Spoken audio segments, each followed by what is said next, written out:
After years of being considered pretty much the worst of the best confederations out there in international football, CONCACAF teams finally had the chance to step up to the plate and show that the elite teams of CONCACAF are ready to step up onto the world's biggest stage, especially considering the fact that they're about to host the 2026 World Cup. So how have they been doing in their warm-up series for the Copa America?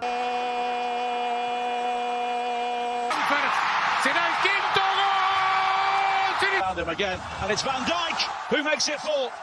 Leave the football before the football leaves you. You know what, maybe it's not too late for these teams to step away from the competition. With Copa America starting in just less than 2 weeks, and like I mentioned, all these teams are playing their warm-up games. Argentina, Brazil, Uruguay, Mexico, the US, all these nations are playing their warm-up games. These games are important for CONCACAF teams because they need to field the players to make sure that they're ready to go up against the best teams in South America. And yet, for whatever reason, the big three of CONCACAF, Jamaica, Mexico, and the US, have been playing like dog shit. And it's really making me think that the CONCACAF teams are in trouble for this upcoming Copa America. So we'll start off by looking at Canada. Canada, after the World Cup, really have fallen off. They're pretty much dead broke. They assigned Jesse Marsh as their manager recently. They've only really beaten one big team, that being Jamaica, in a two-legged affair where they actually ended up tied in aggregate. Outside of that, they played pretty much very poorly against any team that could have given them a challenge. So with 2 friendlies to go before they played Copa America, they're up against the Netherlands and then France. And these games went pretty much as good as you can expect from a Jesse Marsh-led team. The first game against the Netherlands, they got absolutely clapped up 4-0. And you can expect that, right? Netherlands is full of world-class stars, players that play in Eredivisie, La Liga, Champions League, Premier League, all these major competitions. And Canada is mostly made up of MLS players and a couple of players that are in Europe, and then Alphonso Davies and Jonathan David. Well, they got absolutely mollywopped 4-0 in the second half of their friendly. It really was a bloodbath out there, and it was not a good look for this Canadian side. And again, like I said, kind of has to prove themselves. They took the world by storm in the 2022 World Cup with some really good performances, but since then they've been pretty bad. So to follow up this performance, they have to play against France, probably the favorite to win the Euro this upcoming summer. And to be fair to the Canadians, they did do a lot better. They managed to hold the French team to a 0-0 draw, which isn't too bad all things considered. I will say though, there was no Mbappe on the pitch, so I'm sure that made a little bit of a difference. But overall, keeping the World Cup finalists and the favorites for the Euros to 0-0 is pretty good. However, the Netherlands still didn't really show much to kind of work off of. They didn't have any shots on target, and the attacking lineup was pretty poor once again. So where does this really leave Canada? What can they really improve on? Well, for one, maybe after the tournament, they might want to get rid of Jesse Marsh. I think it's pretty clear that they're going to struggle a lot to create chances and even capitalize on those chances once they create them. It's not looking pretty for Canada, and honestly, I think they're probably going to go out in the group stage, especially due to how Jesse Marsh lines up his teams. It's kind of his philosophy when it comes to playing football. He's not going to change up his tactics, so if he's getting slapped up by somebody, let's say 4-0 again, it's just going to keep on happening. It's going to be a snowball effect. So Canada, pretty poor display, pretty bad games in this friendly warm-up. Now let's switch our attention to the 2 big dogs of the region. Mexico probably had an even worse friendly run-up than Canada. Mexico have been going through some struggles, as I've shown on this channel, right? Thanks to you guys for the support on that video if you got a chance to watch it. If not, annotation is going to be right here for you guys to check it out. But they've been going through a lot of problems. Pretty much since 2020, they've been in a really big free fall. A lot of problems going on, rotation of managers, players are not going to Europe, so on and so on. And I could make a whole rant video about Mexico, but I'm gonna wait to do that until after the Copa America. I think for now I just kind of want to focus on their run up to the Copa America and how they might be performing. Mexico in recent years has been playing pretty bad competition in their friendly games. For example, last year we played friendlies against Australia and Uzbekistan. Have some shame, have some dignity.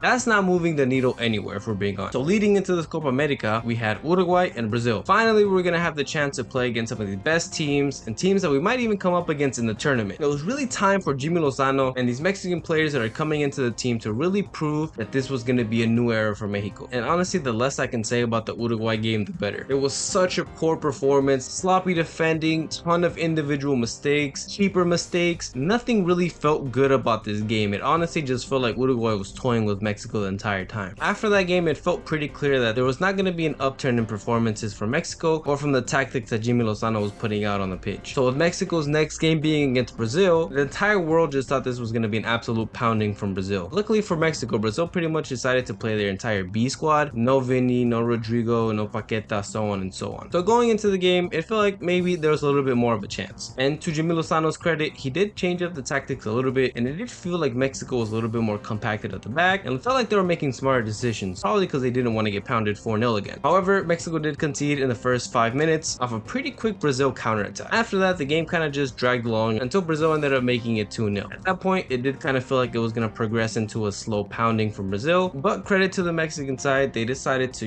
pull up their pants and do something about what was going on the pitch. Ended up making it 2-2, but then Vinny Jr. and Endrick just pulled some Madrid magic out of their hat, and Endrick, the 17-year-old, ended up winning the game for Brazil. It is a friendly, however, especially coming off the Uruguay game, it did definitely feel like there was a little bit of progress in the performance itself, which is good, but it still isn't really much to go off of. Honestly, had Brazil played more of their starters, it probably would have been a bloodbath again. It still does feel like there's a lot missing from Mexico, so I don't think they're going to do too well in the Copa America. Even if they make it into the knockouts, they're probably going to get bounced in the first round. There's just no fluidity in the attack. The Brazil game kind of showed that when they really put their mind to it, they're able to defend in a good, compact, and organized way, but attacking is still a major problem, as is creativity in the midfield. Charlie Rodriguez is just not good enough. Antuna, not good enough. Jimenez needs to step it up as well. He's finally getting a couple of chances. Granted, he's not getting the best service, and when he was on the ball, he was doing some good things with it, dishing it out well, shooting, applying pressure, but we still expect a little bit more from him. But at the same time, players around him need to be better, get him that service in the first place. So what should Mexico do? I think they really need to kind of be aware of what they're able to do with the current squad. I think what suits Mexico at the moment is much more of a counter-attacking style, because when we try and pass and create something, we're not good at that. Yet to be seen exactly what's going to happen in the Copa America, but it's probably not going to be pretty. Now let's talk about the boys in blue, the United States of America. So the US, as always,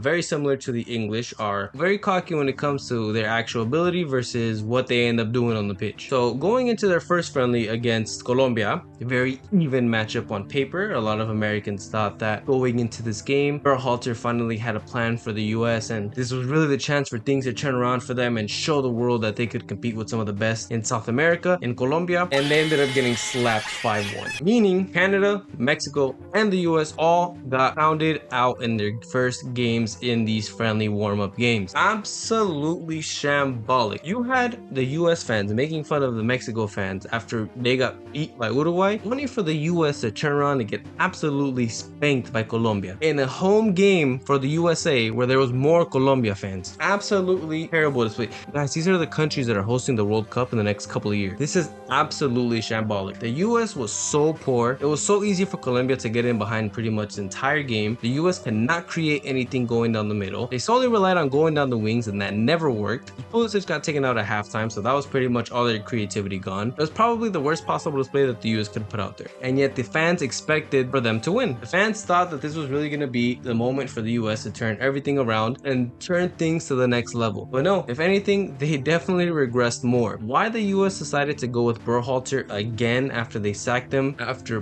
poor performances before is beyond me. Nepotism in the US national team is at an all-time high. There's no structure there. There's no long-term planning. Give Berhalter the keys and hope he does well. Pray he does well. So for the Copa America, honestly, depending on how the US's next friendly goes against Brazil, they might just have to get rid of him. Honestly, they might just do better in the tournament with an interim manager instead of Berhalter. He's terrible. The guy, he's not a good coach. How he has the job, again, beyond me. Nepotism. It's not looking very pretty for CONCACAF at the moment. Things are definitely looking spooky. The big teams are all getting clapped. Who knows how Jamaica's gonna do? They're also in the tournament, but it is definitely not looking good for these teams. If any of them is gonna make it far, it might be the US, because despite Berhalter setbacks, the team ends up performing a lot of the times due to the fact that the players are just a higher quality than those of Mexico and Canada. So they do have a chance of progressing a little bit further in the competition. But once they start to play against those bigger teams, Colombia, Uruguay, Brazil, Argentina, it's gonna get really spooky for these CONCACAF teams. But you guys can let me know in the comments down below. How far do you think these three teams are gonna make it? Is one of these teams gonna win the whole thing? It's football. You never know. At the end of the day, Mexico could win the whole thing. Who knows?